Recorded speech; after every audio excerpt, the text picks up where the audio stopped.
Yep. Yep. I'm outside of the Hennepin County Courthouse. As you can see, Court TV is set up here. They're getting ready to start the trial proceedings for Kimberly Potter, the officer who is charged with fatally shooting Daunte Wright. Ben, you and I, we've been covering this for the last few weeks leading up to this trial. We covered what those jury selection questionnaires had on them. And today is going to be extremely telling. I'll be in the courtroom. I'll be one of two journalists in the courtroom today as they begin those proceedings to figure out who's going to be on the jury. Some of those questions that they asked on that selection included, how favorable are you of Black Lives Matter? How favorable or unfavorable are you of police? And so again, very similar to what we saw in the Derek Chauvin trial, the officer who murdered George Floyd. What we saw in that trial was these same questions that continue to polarize our nation, that continue to divide us on either our allegiance for Black lives or the allegiance for law enforcement. And so it's going to be upon the state to not make this a political trial, to not make this about bad policing. We heard that theme. Continuously. This is an attack on police. We heard that theme in the Derek Chauvin trial. So I imagine we're going to hear that a lot today. Jury selection begins at 9 a.m. And one other thing on that jury questionnaire I'd like to point out, it asks people, potential candidates for the jury, it asks them how familiar they are with tasers, if they own any guns, because we are expecting the defense is going to lean in on the fact that Kimberly Potter says this was an accident. When she pulled over Daunte Wright on April 11th, she had no idea that she had her gun. She thought she had her taser. And we've seen Attorney Crump. He's brought photographs to show the difference between a gun and a taser. Tasers being bright yellow. And so if you're holding that up in your peripheral, you would probably notice that your gun is black and not yellow. Very distinctive differences, and as well as weights. So we're expecting that the prosecution is going to counter that defense. Kimberly Potter saying that this was an accident. The prosecution is going to counter that by also pointing out the weight difference between a gun and a taser.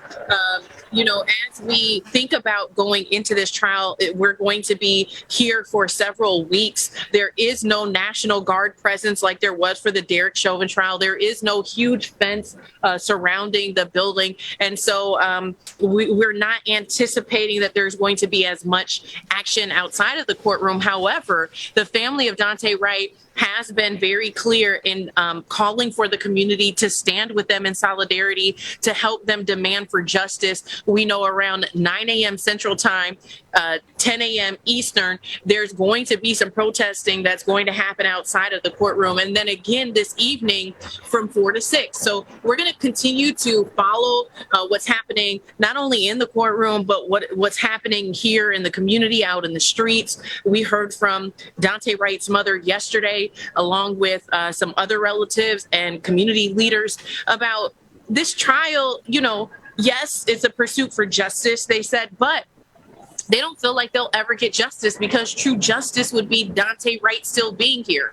And so they're demanding accountability. They're also pointing to the longstanding history here in Minnesota where officers historically have not been held accountable when they're involved in killing someone. We saw a turn of events for Derek Chauvin. Also Muhammad Noor, who was a Black Muslim officer who was involved in the death of Justine Damon, who was a white Australian woman. That was the first cop that we saw held accountable. You guys remember Philando Castile? We all saw that footage, but that officer wasn't held accountable. So there's been this long-standing history, and the community is standing up and saying that we need to continue in the path of, justice, like we saw in the case of Derek Chauvin, and they're hoping that that's going to trickle over here in this case as well, Ben.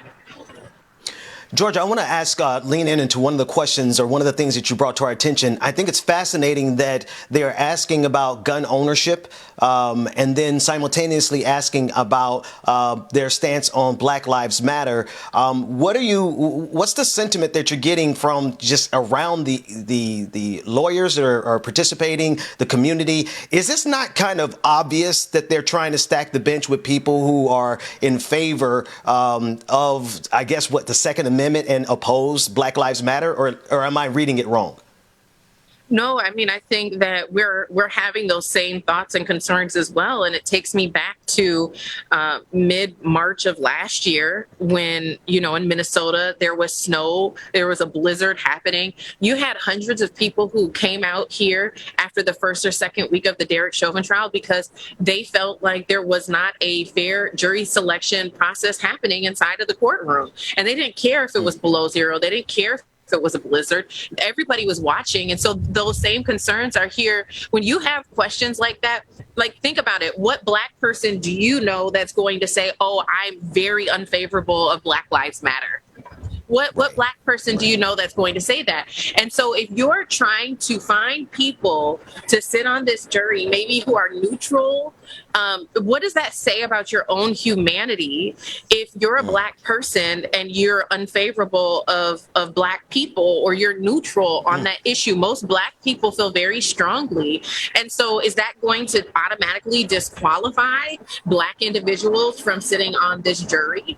Those are the questions that we're asking. And even, more so when you look at the jury selection process for the 3 men charged in the murder of Ahmaud Arbery and Kyle Rittenhouse. You see these situations where you get these juries that are not diverse, that don't reflect America. And then you end up most times with verdicts that are not in favor of people of color. So those concerns are very valid. Even when you start looking at Second Amendment, the prosecution is probably hoping that they're going to find people who are knowledgeable about weapons. Because, I remember when this happened, my dad, who's a veteran, he called me and he said, there's just no way a training officer is going to mistake her gun for her taser. And so if you are knowledgeable of weapons, if you have any experience dealing with weapons, then you're probably not going to believe that account that she's trying to give, that this was an accident. And so I think that's more on that side, whereas the defense actually might want people who don't know much about weapons, who then could be easily convinced that it's very easy to mistake a taser for a gun, right? But we've also seen people point out that the gun is on one side and the taser's on another. And so, where you draw the weapon from also matters. So, there's a lot to dissect here. I did a deep dive on that jury selection questionnaire. I think there's nearly 80 questions on there.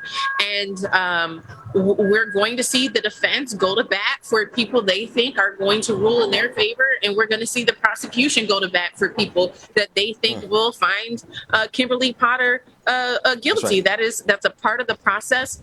But they're supposed to be looking for people to be impartial, and so that's, for me, where it's difficult, because this is supposed to be an impartial process.